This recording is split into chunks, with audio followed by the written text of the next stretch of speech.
diha kana siya diha. Kanang gusugod anang parila ba. Bongbong gina siya gikan diri padong mo na. Naanak gid sa tanan diri. Nahuwat gid siya. Unsa ni orasa jud kang hitabo? Mga 4:30 Sa sa hapon.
Thank you kayo.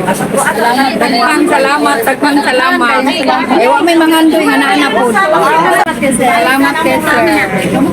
Salamat.